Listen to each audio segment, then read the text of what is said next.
always wasn't like this. Long ago, little Frankie was born from Dr. Frankenstein's brilliant mind.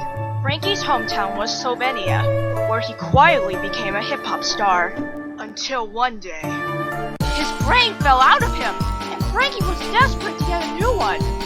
While running away, the brain oozed out an unknown toxic substance. Rumors around the village say it was Frankenstein's DNA. As Frankie came back to the lab, Dr. Frankenstein knew that his creation needed a new brain.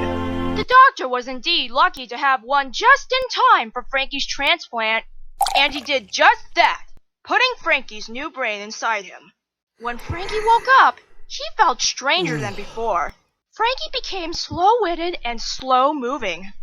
Even his extremely sluggish 13-hour rap sent his own scientists to sleep. With Dr. Frankenstein taking 40 winks, Frankie worriedly observes what brain was put into him.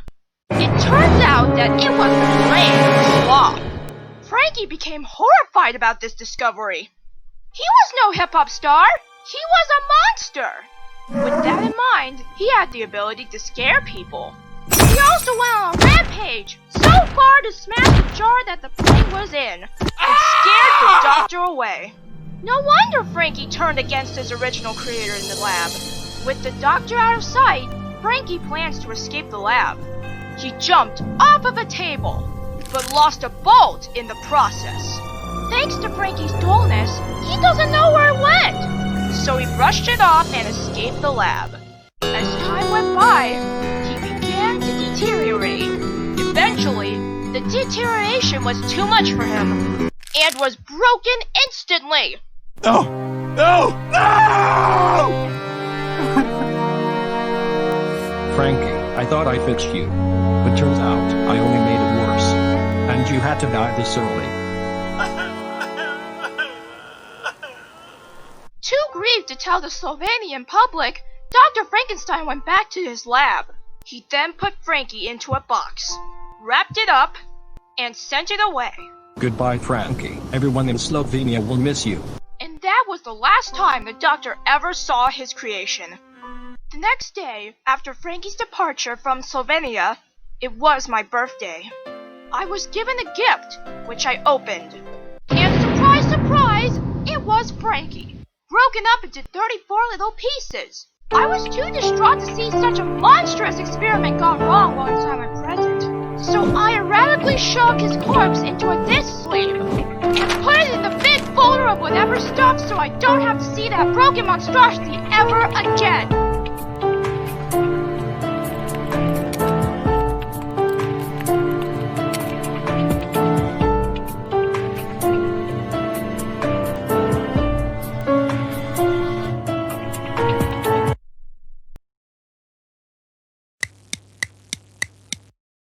It seems like somebody here sent me some paper crafts.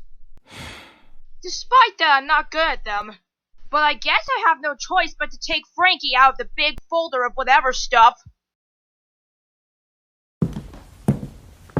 Frankie, I know you're in there. I'm coming to fix you. Ah, here it is. So I took Frankie out of the disc sleeve and started scrutinizing his parts one by one. After that, I began to build him. The creation Dr. Frankenstein killed years ago was about to be reborn. After I built him, I admired his cute despite menacing look. And then, Frankie and I have bonded with each other ever since. Until that night.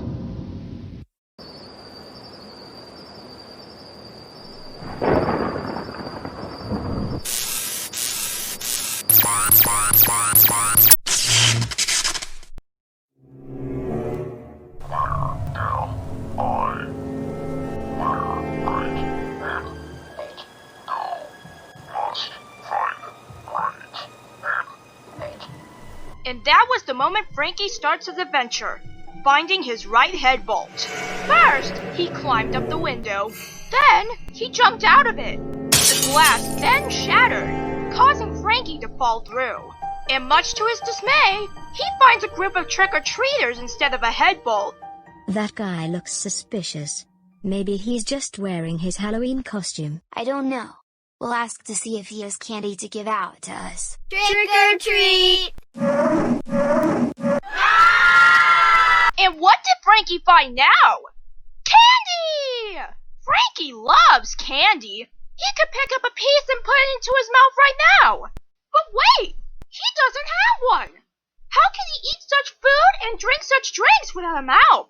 Alas, Frankie had no choice but to pick up the candy and put them in one of the trick-or-treaters' stolen baskets. And off he continued on his adventure to find his head bolt. Best of luck, Frankie!